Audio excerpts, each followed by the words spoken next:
Civilian death toll in the conflict in Burkina Faso is not known, simply because there is no mechanism to track civilian casualties.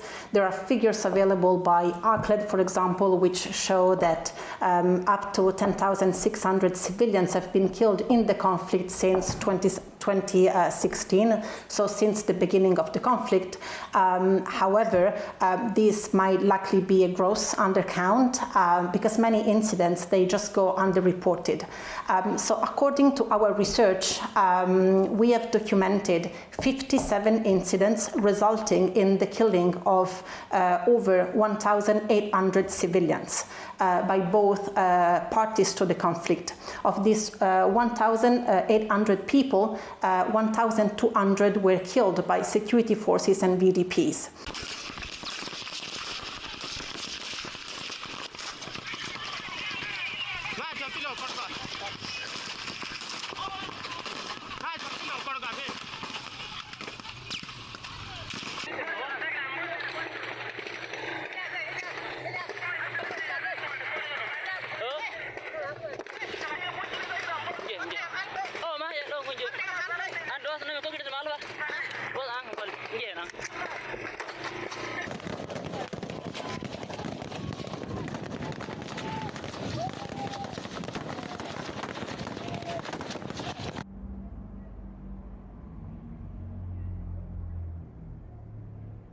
The first one is that we couldn't possibly document every single incident, and the second one is that security forces and allied militias, the VDPs, appear to be more brutal and violent than JNIM when they conduct their counterinsurgency operations.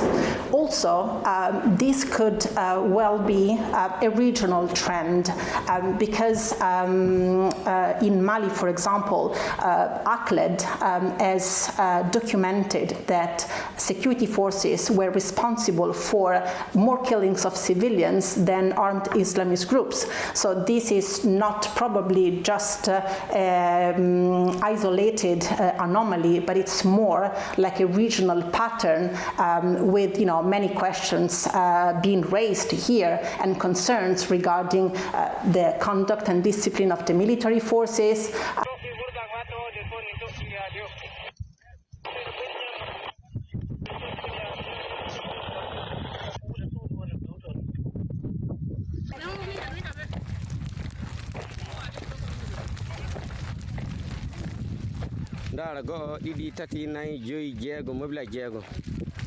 First of all, because military abuse undermines state legitimacy.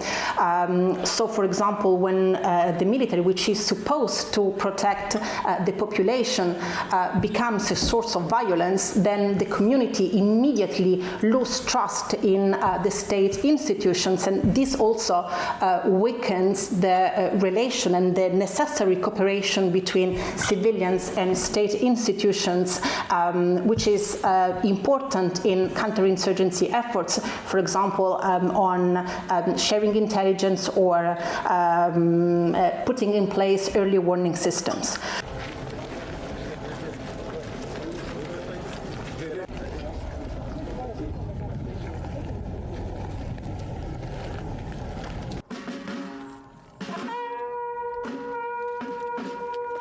In Burkina Faso non credo che mi fanno entrare. Sì.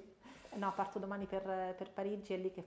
Secondly, military abuse also creates a cycle of grievances, frustrations, and resentment, especially among the most affected communities. In this case, for example, in the case of Burkina Faso, the Fulani community, which can fuel recruitment into the ranks of the Islamist armed groups, which are actually surfing and exploiting this kind of military abuse for their propaganda.